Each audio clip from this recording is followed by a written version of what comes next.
আসসালামু আলাইকুম। বিবিসি বাংলাও রিপোর্ট করেছে যে প্রধান উপদেষ্টা ডক্টর মোহাম্মদ ইউনূস জাতির উদ্দেশ্যে যে বক্তব্য দিয়েছে, সেই বক্তব্যে বিএনপির ভেতরে ক্ষোভের সঞ্চার হয়েছে এবং এর ফলে নির্বাচনকে ঘিরে একটা রাজনৈতিক সংকটের আশঙ্কা করছে।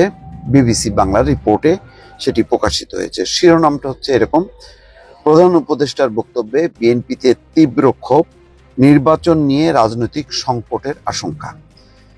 এই রিপোর্টে বলা হচ্ছে যে কয়েকটা বিষয়, যে নির্বাচনকে একটা বিলম্বিত করা, নির্বাচনকে ইচ্ছাকৃতভাবে বিলম্বিত করা এবং এমন একটা পরিস্থিতি উদ্ভব হবে আগামী, মানে এখন থেকে যদি ধরা হয় প্রায় 8-10 মাস এই যে বিলম্ব, সেই বিলম্বের ফলে আসলে সাধারণ সেই নির্বাচনটা একেবারেই অনিশ্চিত হয়ে যাবে। এর ফলে গণতন্ত্রের উত্তরণটা আরো সংকীর্ণ হবে বলে শঙ্কা বিএনপির। এর শুরুতেই বলা হচ্ছে রিপোর্টের যে প্রধান উপদেষ্টা অধ্যাপক মোহাম্মদ ইউনূসের জাতির উদ্দেশ্যে দেয়া ভাষণ বিএনপিকে ক্ষুব্ধ করেছে এবং পাশাপাশি দলটি মনে করে নির্বাচনকে বিলম্বিত করার সুযোগ তৈরির জন্যই এপ্রিল মাসের নির্বাচনের কথা বলা হয়েছে। আপনারা জানেন যে বিএনপির দাবি ছিল যে ডিসেম্বরের মধ্যেই নির্বাচন, অর্থাৎ ডিসেম্বর এবং তারও আগে নির্বাচন। এবং তারা বলছে যে এই সময়ের মধ্যে যে মোটা দাগের যে সংস্কার, সেই সংস্কার সম্ভব। আর বিচারটা সেটা হচ্ছে, এটা চলতে থাকবে, বিচারটা শেষ হবে না। ফলে বিচার এবং সংস্কারের জন্য নির্বাচনটা থামানো কোনোভাবেই উচিত হবে না।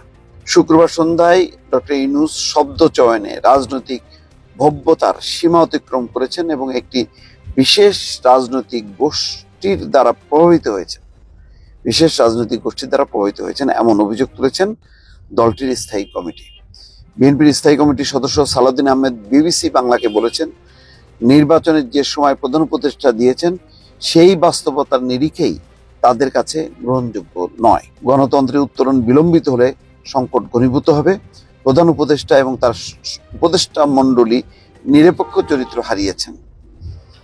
এপ্রিল কোনোভাবেই নির্বাচন আয়োজনের জন্য যথাযথ সময় নয় বলেছেন তিনি। বিএনপির মহাসচিব তিনিও কিন্তু বলেছেন যে এপ্রিল মাস কোনোভাবেই নির্বাচনের জন্য ভালো সময় নয়।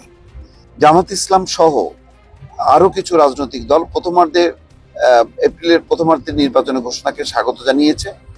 আবার কিছু দল মনে করছে নির্বাচনের অন্তত একটা সময় যে সরকার জানিয়েছে, এটি তাদের কাছে বড় স্বস্তির বিষয়।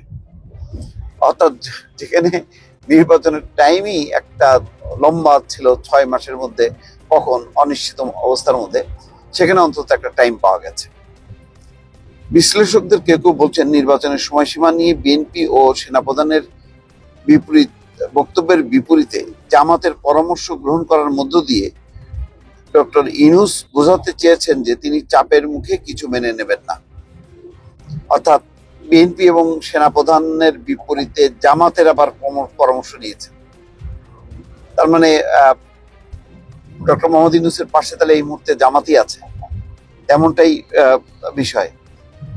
অর্থাৎ জামাতের শক্তিতে বলিয়ান হয়ে তিনি মানে এই নির্বাচনের সময়টা এপ্রিল নির্ধারণ করেছেন এবং গতকালকেই কিন্তু সাথে সাথে জামাত সমর্থন করেছে যে এপ্রিল মাসের যে সময় নির্ধারণ করেছে এতে তারা খুশি।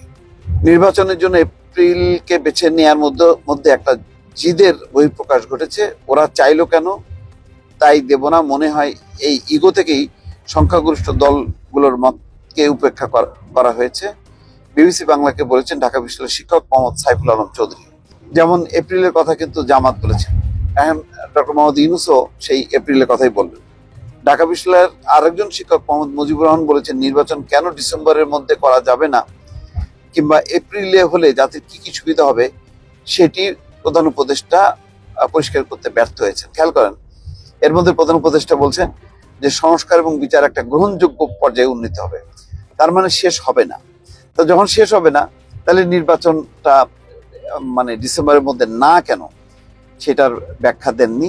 আবার এপ্রিলে দিলে সুবিধাটা কি, ওই একটাই বলছেন যে গ্রহণযোগ্য সব, কিন্তু তার মানে শেষ তো হবে না।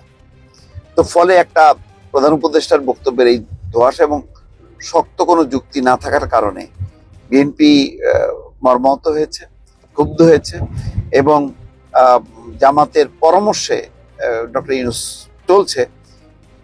এই জিনিসের এই বিশ্বাসটা বিএনপির মধ্যে দৃঢ় হচ্ছে। দর্শক ভালো থাকবেন, আল্লাহ হাফেজ।